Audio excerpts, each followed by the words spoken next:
Well, many blessings to all of you. I hope that you're doing wonderful. I am televising from New York, from Staten Island, and I've been busy doing mission work here, but I wanted to take a moment. I know I haven't done any videos um, to share some insight that I felt today that I thought would be very beneficial. And it comprises of projection, of perception, and observation. And what the difference between those terms, those definitions, and more importantly, our beliefs uh, are, and how they surround those three definitions, right? So let's take a few minutes to talk about perception, or actually projection, right? So when we are projecting something, it doesn't necessarily speak of our truth directly, but more so it is like a mirror that's projecting itself, the feeling, right, towards most likely someone else, right? And so we can look at that, an example of that, to say someone can project how wonderful we are or how beautiful we are, right? And we can also observe that that's a beautiful statement, right? For someone to say how wonderful we are, how beautiful we are. And indirectly or subconsciously, it's really a reflection of themselves.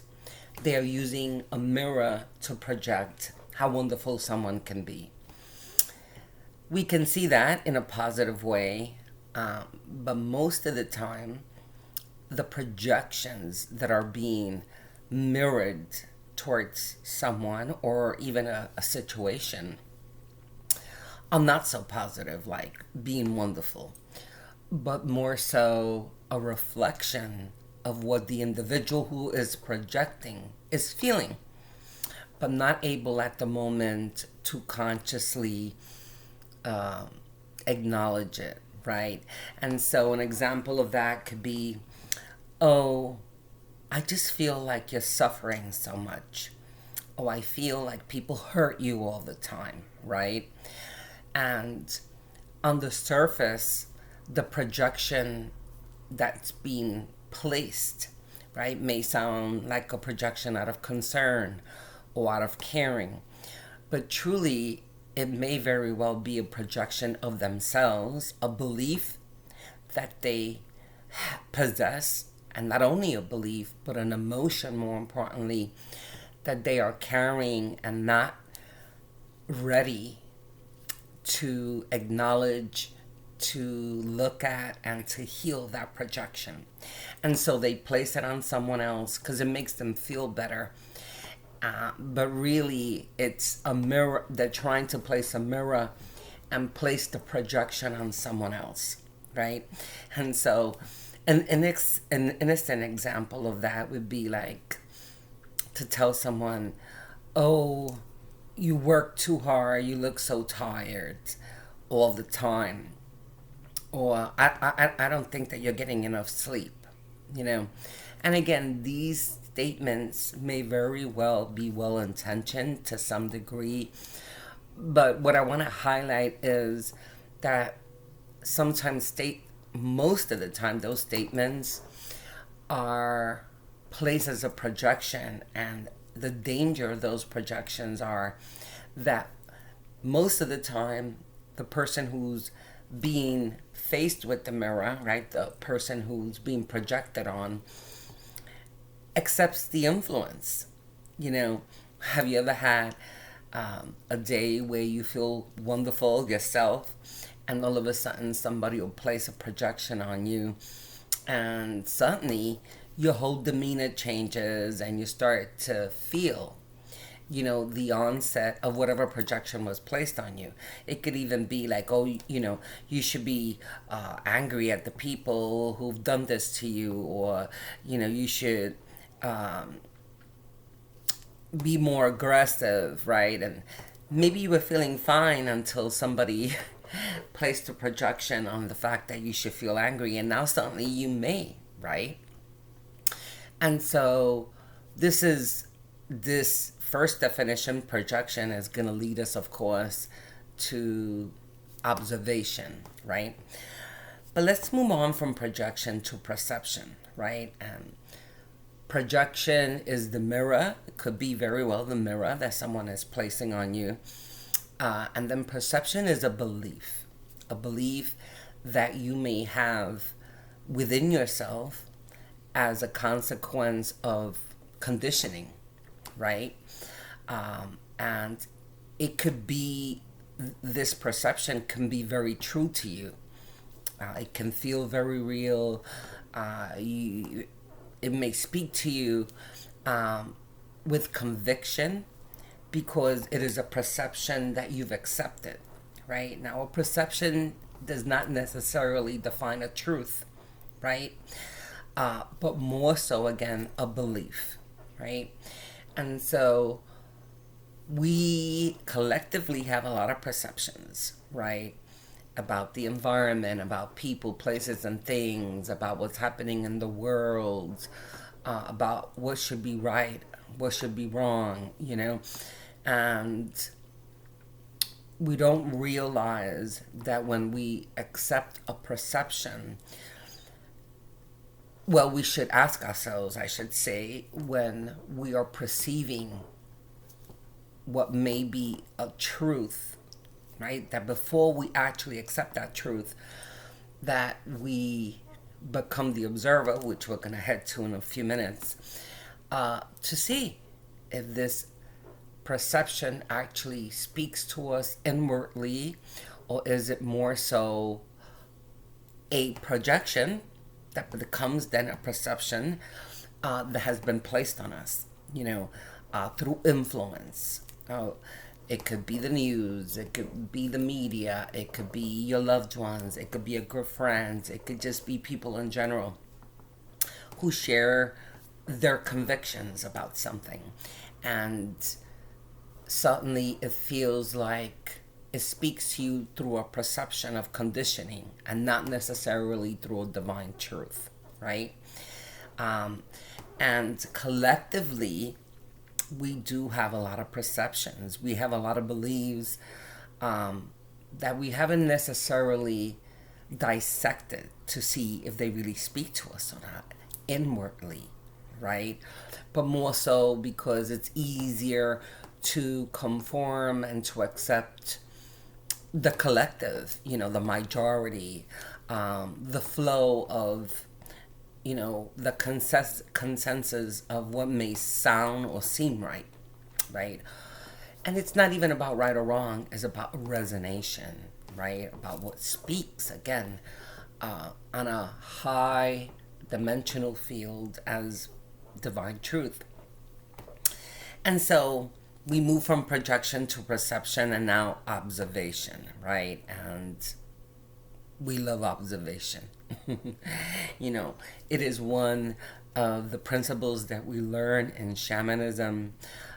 It's such a great principle in that it invites us to take a stance, but almost not backwards, but a step, instead of a step forward, to take a step back.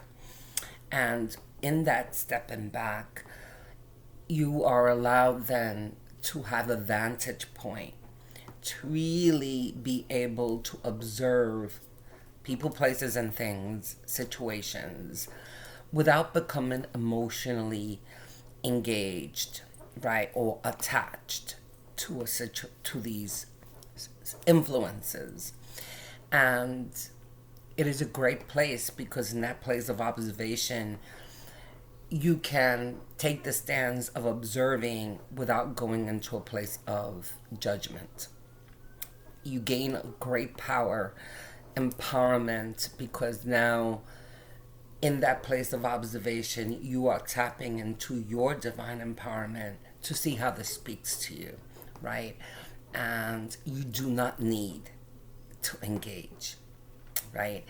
So observation the principle of observation is so very powerful, because it allows us to move away from projection and the perception that we so collectively carry, right? In that space of observation, we can hear that inner voice, right? Which is wisdom, which is guidance, which is direction. And in that place of observation, then we can hopefully make the highest choice, that is not tainted in any way by projection or perception or influence, right? It's not to say that we should not be open to receiving insight from others, counsel or advice. But in these times, we should practice discernment, right? And tap into that great stance within, that has all the guidance and direction that you are seeking, right? We may feel like we don't have the guidance and direction that we seek, but it is because of the projections and perceptions that we allow to enter into our space of influence that really don't allow us to tap then into that infinite space of wisdom, of knowledge, and inner guidance to be able to navigate through life, through the experiences and the journey itself, right? And so I hope that you take a few minutes to contemplate projection, perception, and observation, and see how these principles play out in your life, how they may speak to you, and how they are influencing you. And from that place of observation, to see if there is any benefit that you can gain from being more discerning about definitely projection, perception, and learning how to step in more fluidly into the space of observation. Because it is very freeing, it is very liberating, and it's very expansive when we become the observer of situations, right? And of our own lives, actually. Yes? I hope that this has spoken to you. It's just a little, I really wanted to keep the connection. Thank you so much for all those who have contacted me to tell me that they're enjoying some of the mystery teaching videos. I so appreciate your comments and your emails, your texts, and I encourage you to stay connected.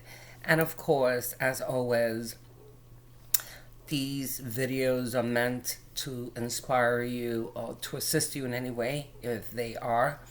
And so you can help me do that by please liking the videos and sharing them, more importantly, in your social media venues, so that others can learn, right? And benefit from these teachings and inspiration, I hope, for you. Yes? I will be back in Atlantis in Florida, hopefully next week. I'm not sure if I'll be back with another video before I go back to Florida, but definitely know that I always keep you in my heart, always keep you here closely with love, with so much light and so much peace and joy. I love you guys so very much. And again, drop me a comment. Let me know how this spoke to you. And if it did speak to you, I love to hear it. And share. Share the video. Share, and share. Yes? I love you so much. Take care of yourselves.